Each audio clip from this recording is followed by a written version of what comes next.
My dear brothers and sisters in Christ, we need to have a conversation.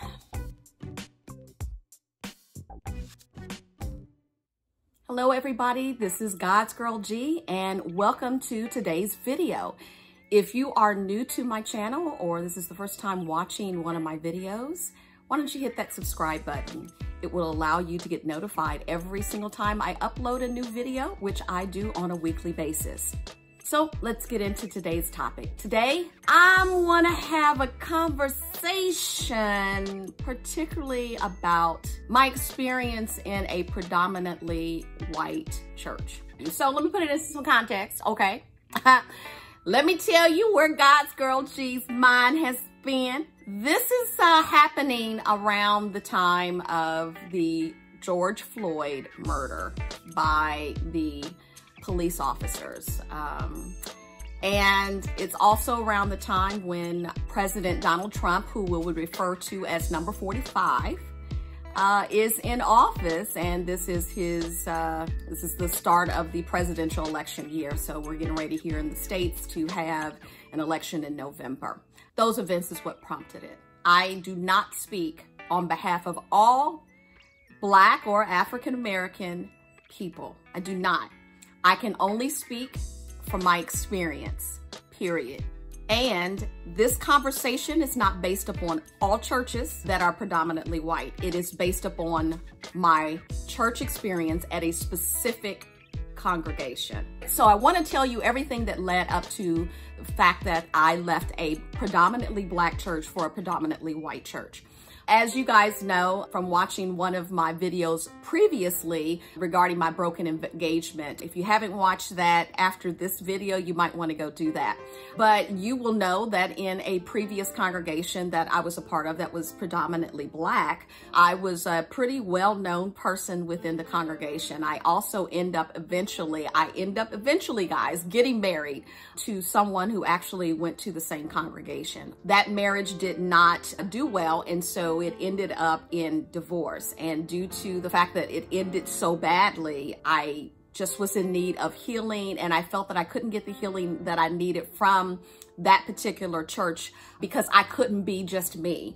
And so many times, for those of you who actually take up office in any type of church, you understand that sometimes people don't see you as a person in need of healing. They will sometimes only see the office that you hold, and that, you know what, you're supposed to take everything to Jesus, and in overnight, you're just supposed to be healed and move on and get over it. Well, it doesn't always work that way. And sometimes you have to seek healing outside of the things that you would normally do. On the wake of that, I had been hearing about this local church who was headed by a white or Caucasian pastor with a predominantly white congregation.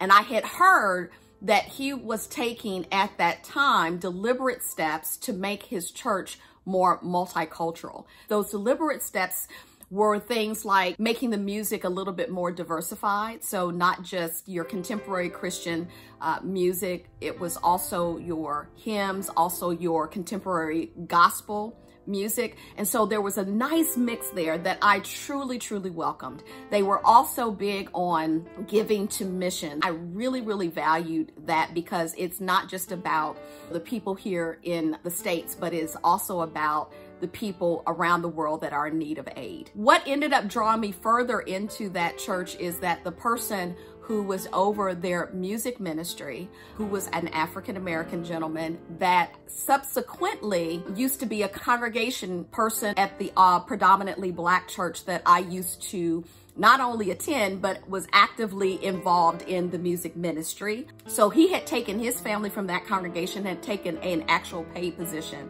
over at this predominantly white church as their minister of music. Again, another deliberate step that that church took to be more multicultural. So anyway, I ran into the minister of music during one of my visits there, and he saw me coming down the hallway. I was actually trying to exit the church quietly because I did not want to be seen. That particular Sunday, he saw me and he came running down the hall and he called my name and he said, "Hey, I just want to confirm you were that girl that was up on the, the praise team and used to sing in the choir over at this other church."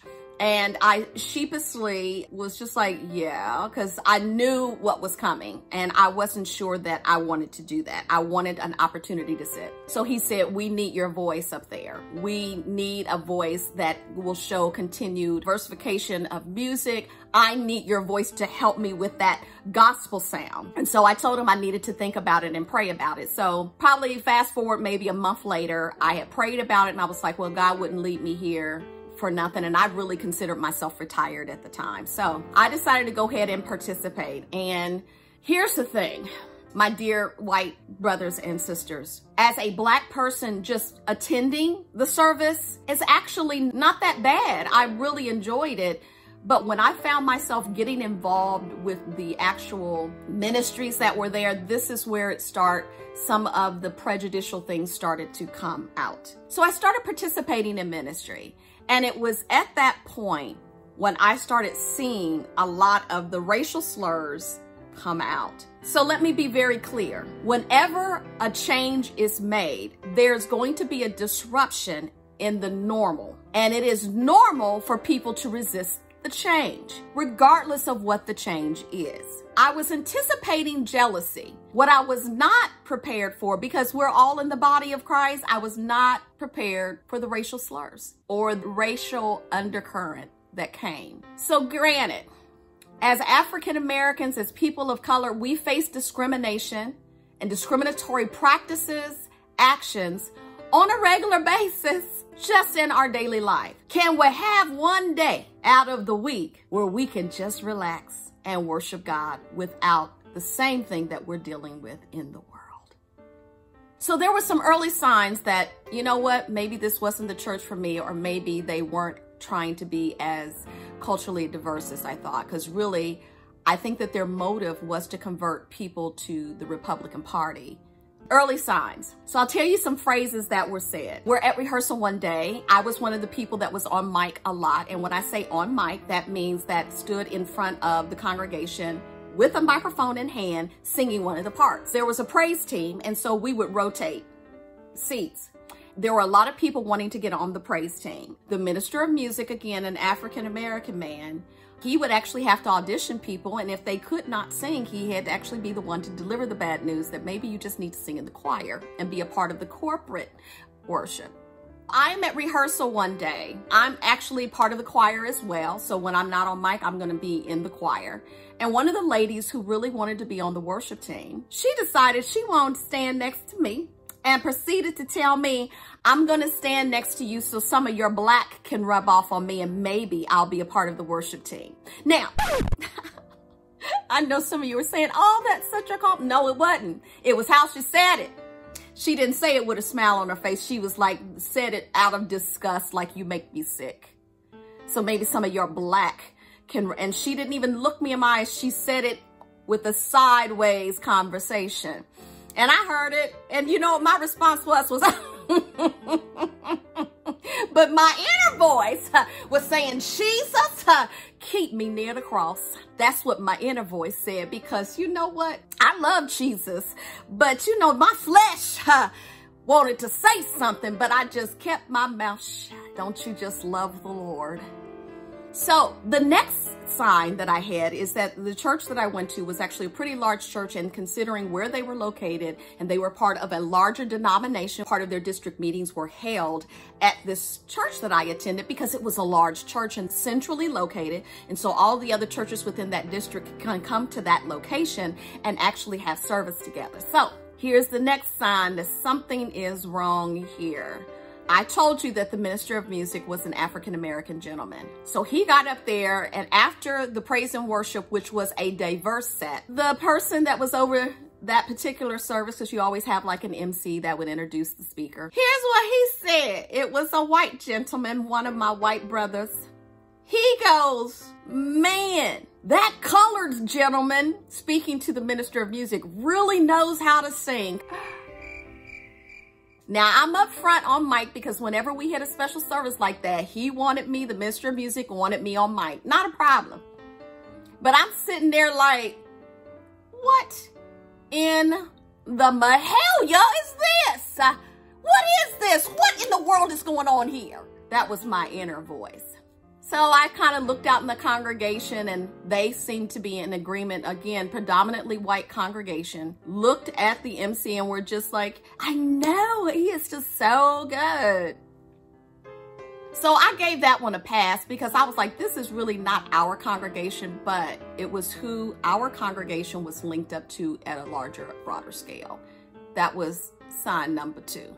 Sign number 3, a lot of the racial undercurrent came out not so much on Sunday morning. It came out during the week, and I was one that would attend Bible study, and I kept noticing whenever there was a political election or campaign that was going on, it was at the Bible studies that the senior pastor would start making his little commentary that after a while, I couldn't take it anymore. When the election between number 45 and Obama was leaving the presidency is when I saw the biggest racial divide in that church that I attended, and it hurt my heart. So imagine you're at Bible study and you're there for Bible study teaching. As a segue from talking about the Bible study, the senior pastor wanted to make a comment about the political climate and the importance that Christianity has to the political climate. And so I'm like, okay, yes, we all should vote. I definitely will agree with that. We need to vote, people.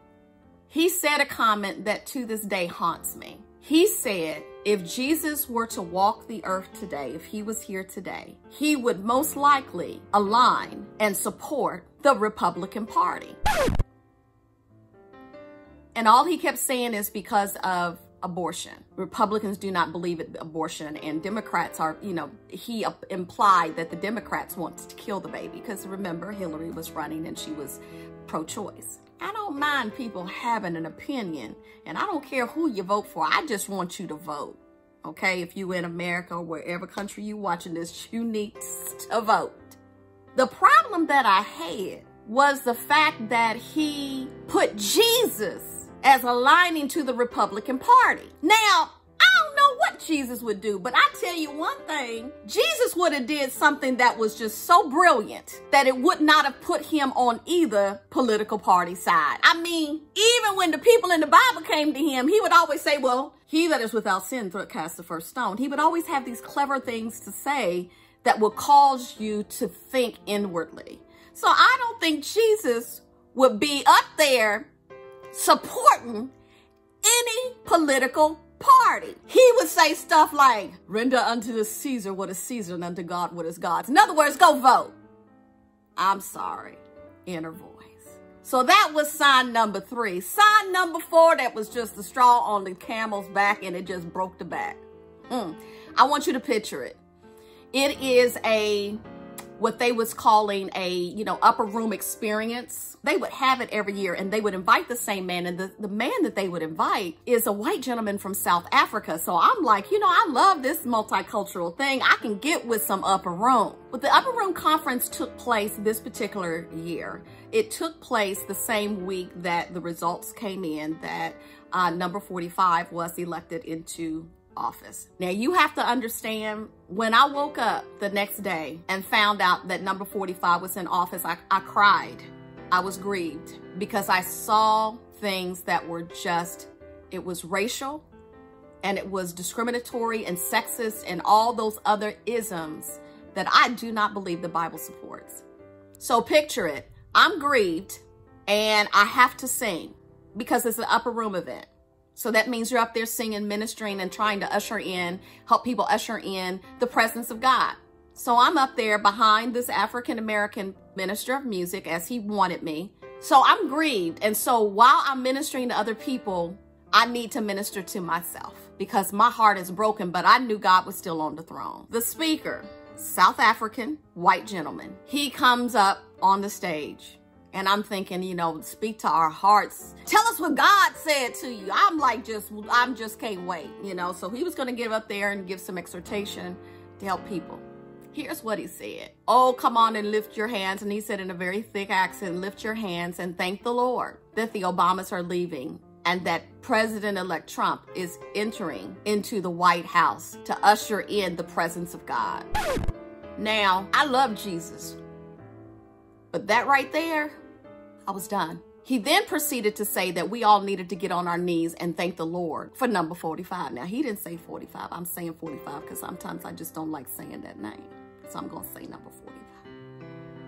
So mind you, the congregation is full of white faces. I remember looking out into the audience of this predominantly white congregation and thinking to myself, if you support a man who's both racist, sexist, and has all kinds of other isms, what must you think about me? Am I your entertainment? I can't support this. So I turned to the lady who was supposed to be my backup in the event that my voice got hoarse or fatigued, because that does happen. I motioned to her and I just said, and I proceeded to hand her my mic. I did one of these numbers and walked myself off that stage and out the door. I didn't come back. I let the minister of music know that I would not be back. He immediately calls me and we have a conversation. He proceeds to try to talk me off the ledge from leaving, because if I leave, then it was going to be the start probably of a silent exodus out the church of a lot of African Americans.